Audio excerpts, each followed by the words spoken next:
একজন ভাই জানতে চেয়েছেন যে বর্তমান কোটা আন্দোলন নিয়ে বাংলাদেশে যে একটা সমস্যার সম্মুখীন হয়েছে সেই বিষয়ে ঢাকা বিশ্ববিদ্যালয়ের সমাজবিজ্ঞান বিভাগের অধ্যাপক ডক্টর আকম জামালউদ্দিন সাহেব বলেছেন যে পবিত্র কোরআনে আল্লাহ তাআলা সূরা আনফালের ৪১ নম্বর আয়াতে ৮০% কোটার কথা উল্লেখ করেছেন। তা কতটুকু সত্য? ইন্নাল হামদুলিল্লাহ ওয়াসসালাতু ওয়াসসালামু আলা রাসূলিল্লাহি আম্মা বা'দ আউযু বিল্লাহি মিনাশ শাইতানির রাজীম বিসমিল্লাহির রহমানির রহিম ওয়া'লামু আন্নামা গনিমতুম মিন শাইইন ফাআন্না লিল্লাহি খুমুসাহু ওয়া লির-রাসূল ইলা আখিরিল আয়াহ সাদাকাল্লাহুল মাওলানাল আযীম। সম্মানিত সুধী, যেই ভাইটি প্রশ্ন করেছেন এই সময়ে অত্যন্ত চমৎকার প্রশ্ন করেছেন এবং ঢাকা বিশ্ববিদ্যালয়ের যে অধ্যাপক কোরআনুল কারীমের উদ্ধৃতি দিয়েছেন উনি অত্যন্ত সুন্দরভাবে কথা বলেছেন, কোরআনুল কারীমকে সামনে আনার চেষ্টা করেছেন, বোঝার চেষ্টা করেছেন। সেজন্য তাকে অত্যন্ত মুবারকবাদ জানাই, যেহেতু অন্তত কোরআনুল কারীমকে সে বোঝার চেষ্টা করেছেন। এইভাবে করে বাংলাদেশের প্রত্যেকটা স্তরের মানুষ যদি কোরআনুল কারীমকে রিসার্চ করে কোরআনকে সামনে আনে, কোরআন বুঝতে চায়, তাহলে আল্লাহ সুবহানাহু ওয়া তাআলা অবশ্যই আমাদের মধ্যে কল্যাণ দান করবেন।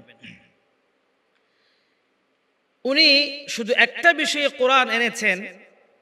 আমি বলি বাংলাদেশের প্রত্যেকটা বিষয়ে কোরআনকে সামনে আনা উচিত বলে আমি মনে করি। কারণ আল্লাহ সুবহানাহু ওয়া তাআলা কোরআনুল কারীম আমাদের জন্য দিয়েছেন। আল্লাহ তাআলা কোরআনুল কারীমে বলেছেন, ওয়া নাযালনা আলাইকাল কিতাবা তিবয়ানাল লিকুল্লি শাই। কোরআনুল কারীমে আল্লাহ সুবহানাহু ওয়া তাআলা এমন কোনো বিষয় নাই বা এমন কোনো বিষয় ঘটবে না কিয়ামতের আগ পর্যন্ত যা কোরআনে থাকবে না। কোরআন যেহেতু নিয়ামত স্বরূপ আমাদের জন্য আল্লাহ সুবহানাহু ওয়া তাআলা গাইডলাইন স্বরূপ আমাদের জন্য দান করেছেন, নাজিল করেছেন, সেহেতু অবশ্যই সব বিষয়ে কোরআনকে সামনে আনা উচিত আমি মনে করি। তো সুতরাং উনি যে কথা বলেছেন ৮০% কোটার কথা আল্লাহ তাআলা বলেছেন, সেটা তা নয়। যখন ইসলামকে বিজয়ী করার জন্য আল্লাহ সুবহানাহু ওয়া তাআলা আল্লাহর পক্ষ থেকে কোরআনুল কারীম নাজিল করেছেন, সাহাবায়ে কেরাম নিজের জীবন বিলীন করে দিয়ে, রক্ত দিয়ে যখন ইসলামের বিজয়ী নিশানা ছিনিয়ে আনার জন্য জিহাদে যায়, বিজয়ী হওয়ার পর গনিমতের যে মালগুলা আছে সেই মালগুলা তারা কে কিভাবে নিবে, এর মধ্যে সাহাবায়ে কেরামদের মধ্যে একটা মতবিরোধ, ইখতিলাফ শুরু হয়েছে। আল্লাহ সুবহানাহু ওয়া তাআলা সেই ইখতিলাফের সমাধান দেওয়ার জন্য কোরআনুল কারীম নাজিল করেছেন সূরাতুল আনফালের ৪১ নম্বর আয়াতে, ওয়া'লামু আন্নামা গনিমতুম মিন শাইইন ফাআন্না লিল্লাহি খুমুসাহু ওয়া লির-রাসূল ইলা আখিরিল আয়া।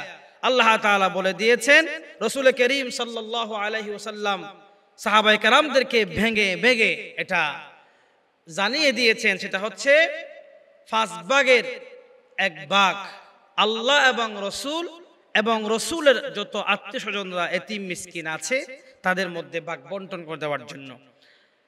আবার রসুলের ইন্তেকালের পরে সেগুলা কাদেরকে দিবে, কারা পাবে, মানে আত্মীয় স্বজনরা পাবে কিনা, এই বিষয়ে অনেকটা ইখতিলাফ আসছে। এর মধ্যে ৩ ভাগে বিভক্ত হয়ে গেছে। একদল বলল যে রসুল ইন্তেকালের পরে খেলাফতের দায়িত্ব যিনি পালন করবেন তিনি পাবে, তার আত্মীয় স্বজনরা পাবেন। আরেকজন বললেন না, রসুলের ইন্তেকালের পরে অন্যান্য মিসকিন যারা আছে তারাই পাবেন। এইভাবে করে একটা ইখতিলাফ আসছে। কিন্তু বর্তমান সময়ে যে ৮০% কোটার কথা উল্লেখ করেছেন আমার ভাই ডক্টর আকম জামালউদ্দিন সাহেব, সেটা তা নয়। যদি হয়েই থাকে সেটা হচ্ছে যারা জিহাদ করেছেন, যারা যুদ্ধ করেছেন, বাংলাদেশকে স্বাধীন করে এনে দিয়েছেন, সেই কোরআন অনুযায়ী যারাই যুদ্ধ করেছেন তারাই সমস্ত সুবিধা, প্রায়োরিটি তারা পাওয়ার সম্ভাবনা তারা পেতে পারে। সুতরাং কোরআনুল কারীমে আল্লাহ সুবহানাহু ওয়া তাআলা উরসিলে ওদের ছেলে এভাবে করে যুগ যুগ ধরে সুযোগ সুবিধা পাবে এমন কথা নয়। যদি এমনই হয়ে থাকে তাহলে বাংলাদেশের অসংখ্য ট্যালেন্টেড মেধাবী ছাত্র যারা আছে তারা চাকরি থেকে বা বিভিন্ন লেখাপড়া থেকে বঞ্চিত হয়ে যাবে। আর অযোগ্য ব্যক্তি যদি যোগ্য স্থানে বসে যায় দেশের কল্যাণ বয়ে আনবে না।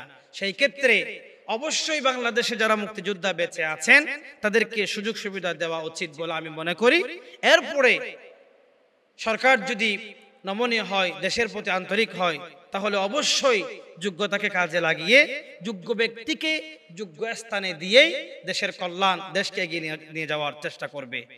আশা করছি আপনারা উত্তর পেয়ে গেছেন। আসসালামু আলাইকুম ওয়া রাহমাতুল্লাহি ওয়া বারাকাতুহু।